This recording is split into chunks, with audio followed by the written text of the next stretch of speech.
ওকে, ঠিক আছে। ওকে, তাহলে ওয়েলকাম এভরিওয়ান।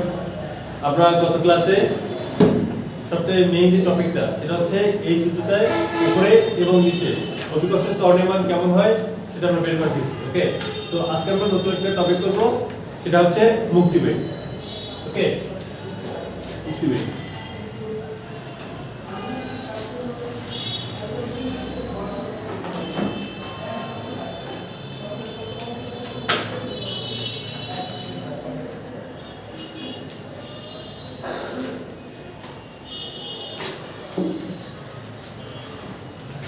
মুক্তিবেগ, মুক্তিবেগ বলতে আমরা কি বুঝি? ওকে, দেখো, মুক্তিবেগ বলতে আমরা বুঝি যে একটা বস্তুকে সর্বনিম্ন যে বেগে নিক্ষেপ করলে ওই বস্তুটা পৃথিবীতে আর আসে না, সেই বেগটাকে বলে মুক্তিবেগ। ওকে, যেমন আমরা যখন উপরে বল ছুঁড়ে মারি বা যে কোনো কিছু ছুঁড়ে মারি, ওটা একটা কি আবার একটু পর মাটিতে ফিরে আসে না? সো ওটার বেগ কিন্তু কম। আমরা একটা ফিক্সড একটা বেগ আছে, ন্যূনতম বেগ। ওই বেগে যদি আমরা একটা বস্তুকে নিক্ষেপ করি তাহলে ওই বস্তুটা পৃথিবীতে আসবে, ওটা পৃথিবীর আকর্ষণ বল অতিক্রম করে সেটা একদম মহাকাশে চলে যাবে, একটু উপরে চলে যাবে। ওকে, সো আমরা যেহেতু পৃথিবীতে আছি, সো পৃথিবীর ক্ষেত্রে মুক্তিবেগটা কত? আচ্ছা, আমি কি লিখে দেবো যে মুক্তিবেগ কাকে বলে? লিখে দিই।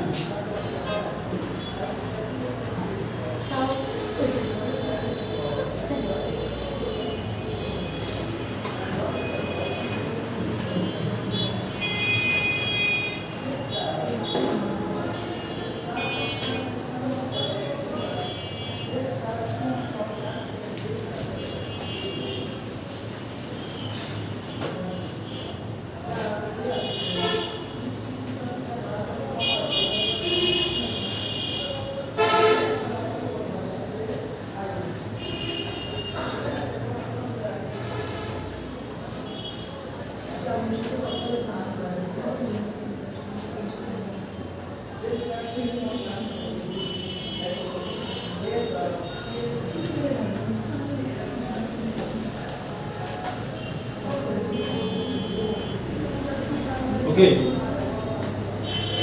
তো আমরা হচ্ছে মুক্তিবেগ সম্পর্কে জানলাম। এখন পৃথিবীতে মুক্তিবেগ কত, অর্থাৎ পৃথিবীতে থেকে একটা বস্তুকে সর্বনিম্ন কত বেগে নিক্ষেপ করলে তার পৃথিবীতে আসবে না, সেটা হচ্ছে পৃথিবীর মুক্তিবেগ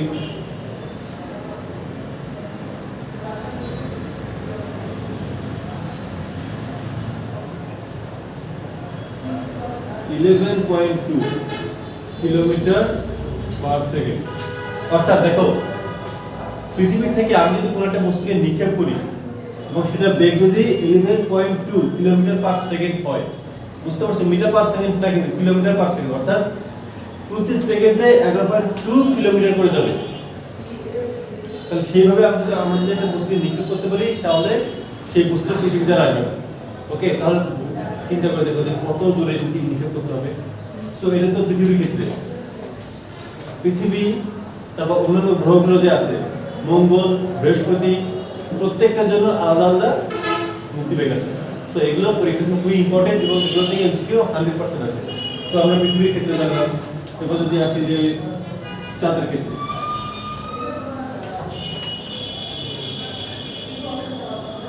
(2.4 কিলোমিটার পার সেকেন্ড।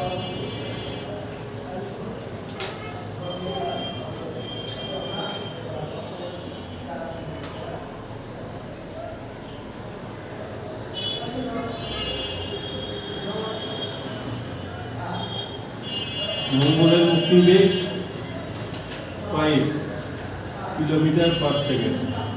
শুক্রের মুক্তিবেগ 10.3 কিলোমিটার পার সেকেন্ড। বৃহস্পতি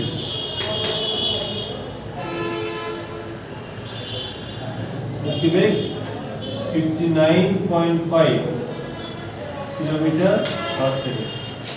ওকে, এই কটা জিনিস সহজে বুঝতে হবে।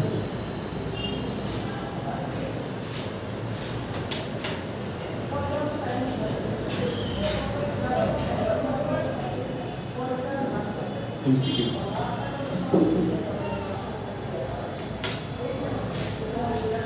ওকে,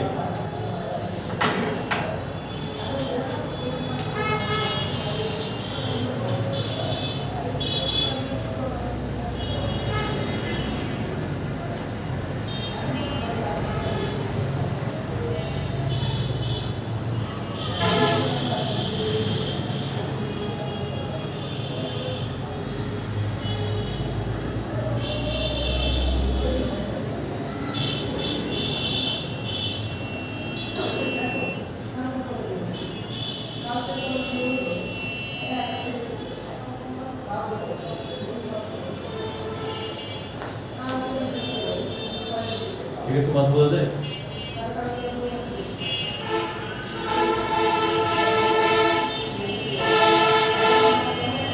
ওকে, তোমাদের এটা হচ্ছে তাহলে আমরা এখন মুক্তিবেগের সমীকরণটা নির্ণয় করবো যে এই যে পৃথিবীর যে মুক্তিবেগ 11.2 কিলোমিটার পার সেকেন্ড, এটা কিভাবে আসবে বা কোথা থেকে আসবে। ওকে,